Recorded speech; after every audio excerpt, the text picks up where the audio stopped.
right, more government money pumped into the economy means more inflation, which means higher interest rates to cool off the economy, which is what has destabilized the banking system. But as I mentioned at the top of the program, many in the president's party, the president included, want to spend even more government money. He said he wants to put money into universal child care and lifting children out of poverty. And he's already delivered. He's delivered the biggest climate package in the history of the world. So he's got a lot that he's gotten done. He's got a lot that he's doing. We don't agree on everything, but boy, I'm glad he's president. Again, that was Senator Elizabeth Warren yesterday on Meet the Press. Although the banking crisis dominates both the news and the conversations at the Republican retreat, other important legislative items are on the agenda as well. These include the debt ceiling debate, government funding concerns, and ongoing aid to Ukraine. Well, this upcoming debate over the debt ceiling, how might that be used to get spending under control? Joining me now to discuss this and more, Congressman Bob Good. He serves on the House Education and Labor Committee and the House Budget Committee. He represents the 5th Congressional District of Virginia. Congressman Good, welcome back to Washington Watch. Hello, Tony. Great to be with you. Thanks for having me again. Well, I appreciate you stepping out of the retreat with your colleagues down there in Orlando to join us. You heard the clip I played of Elizabeth Warren. It seems the president's party only wants to add fuel to the fire when it comes to our current situation with the economy and banking.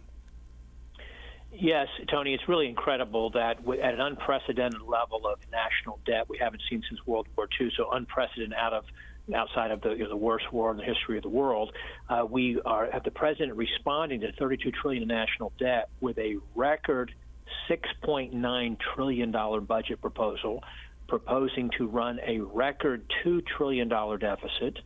And the $6.9 trillion represents about $20,000 per American citizen, about $80,000 obviously for a household of four. And for what? How many Americans would vote for their federal government to give them an IOU to borrow and spend, quite frankly, $20,000 on their behalf? And Tony, yesterday, here down at the Republican conference that you were referencing, we were having a discussion on the threat of China and the strength of our military and that sort of thing. But we are poorly equipped, ill-equipped to encounter even a military defense crisis like we did during the Civil War or World War II or what have you. When you enter the crisis, the national threat, the security threat, with that kind of debt, how are you able to fund a ramp up in a war machine if we were ever to face a military conflict like that, let alone our inability to face a financial crisis like we did 15 years ago when you come in with this level of national debt and spending? So that my conversations that I've been having is that members understand this and there's a sense of urgency to address this. And you look at some of the intersections where you're going to have leverage to do that, the debt ceiling being one of them. Do you see that there's a coalescing of Republicans in the House to say, hey, we got to draw a line? I do, Tony. I think we're largely united about the goals or the objectives, what exactly that looks like and what are the best strategies or the best ways to achieve it. Obviously that's part of what we're debating here. The good news, I can tell you, is that the narrative and the conversation has shifted not to whether or not we will cut spending, but how much spending we will cut and how we will cut it and how we'll attack it and what will that look like? How far are we willing to go as a conference? Will we rise to the moment? I was challenging my colleagues just this morning that, let's give our speaker the opportunity to be a historic, transformational speaker that is the first speaker in modern times to really lead the House of Representatives to make cuts, to put us on meaningful cuts, to put us on a path to fiscal responsibility, and to utilize the debt ceiling situation as leverage to force meaningful cuts in year one, year two of this new Congress. Is there another point that you would have as much leverage as you would on the debt ceiling?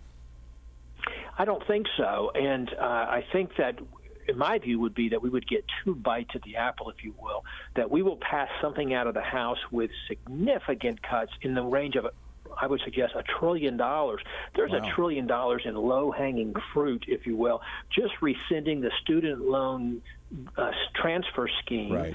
canceling the hiring of 87,000 new IRS agents,